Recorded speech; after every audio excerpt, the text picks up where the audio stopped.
Monsieur Fitaman, vous êtes responsable du pôle technique et du développement de l'association La Passerelle. Vous pouvez nous en dire un peu plus?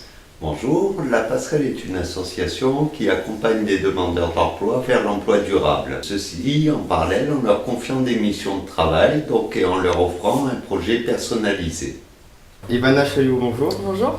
Vous êtes apprentie en économie sociale et familiale. C'est ça. Moi, dans cette maison de quartier, je m'occupe de tout ce qui est action collective famille.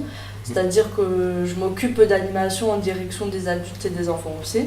Donc par exemple, on va faire des ateliers cuisine ou tout ce qui est art plastique pour les enfants avec les parents. Philippe Morane, bonjour. Bonjour.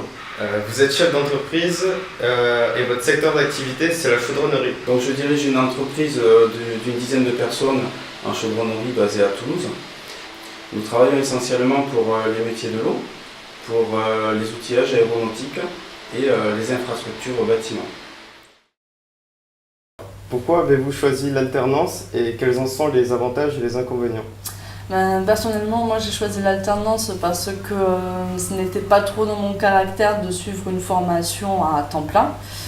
Et pour moi, je dirais les avantages d'une formation en alternance, ce serait par exemple qu'on acquiert plus facilement de l'expérience, des compétences de terrain. Ça a permis une meilleure employabilité, c'est-à-dire que quand l'employeur il va voir sur notre CV qu'on a déjà une certaine expérience, je pense que pour lui ça le rassure un peu plus d'un côté.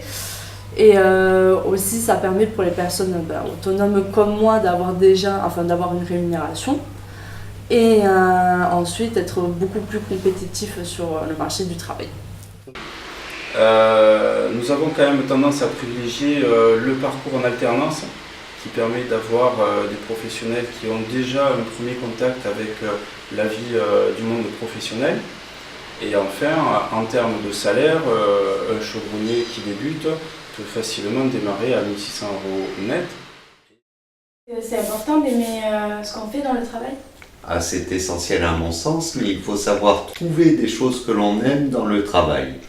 Aujourd'hui, souvent, le poste qu'on va vous proposer ne répond pas obligatoirement à vos attentes premières au début. Il faut savoir et le faire évoluer et aller chercher dans ce travail des choses qui vous motivent.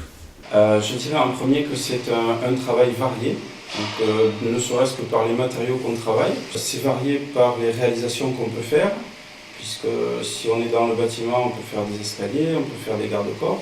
Mais si on est dans l'industrie, on peut faire aussi des pièces donc pour toutes les industries qu'il y a ici à Toulouse. C'est un métier aussi qui permet de sortir lorsqu'on fait des chantiers, de rencontrer d'autres entreprises, de voir d'autres installations industrielles. Par exemple, nous, ça nous arrive régulièrement d'aller voir les chaînes d'assemblage d'Airbus. Donc ça permet aussi de sortir d'un quotidien et de ne pas croire que la chaudronnerie, c'est rester dans un atelier toute la journée. Faut-il être passionné par ce qu'on fait pour aimer son métier? Je pense que oui, parce que c'est ce qui nous motive un peu tous les matins pour aller travailler justement avec le sourire. Donc moi c'est vrai que le métier me passionne assez parce que je fais des rencontres tous les jours, je suis toujours en contact avec des personnes, j'anime des ateliers, c'est vivant et c'est ce qui me plaît. Je me vois pas faire un métier où je suis tout le temps entre quatre murs sur un bureau à ne pas bouger, comme on fait un petit peu en cours, donc c'est pour ça que j'ai favorisé l'alternance aussi.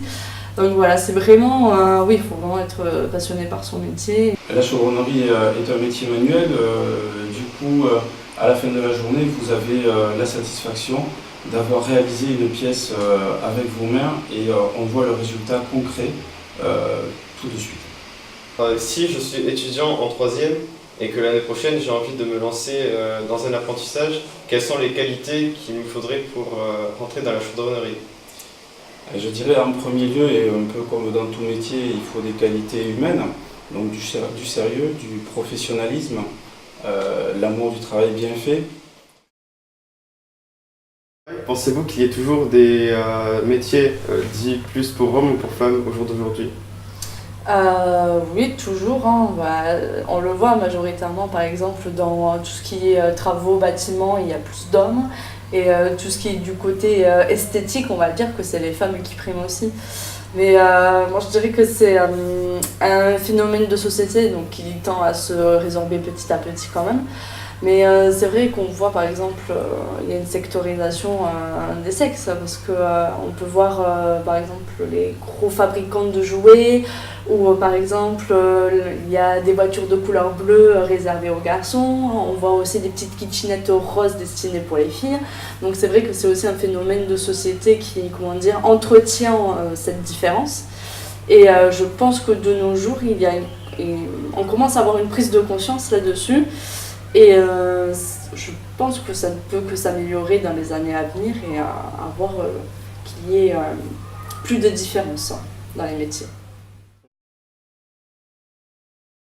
Mais finalement, pour réussir, c'est peut-être avoir de la confiance en soi qu'il faudrait avoir.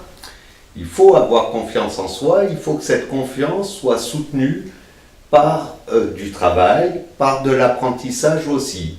C'est le fait d'allier technique et motivation qui fait qu'on réussit.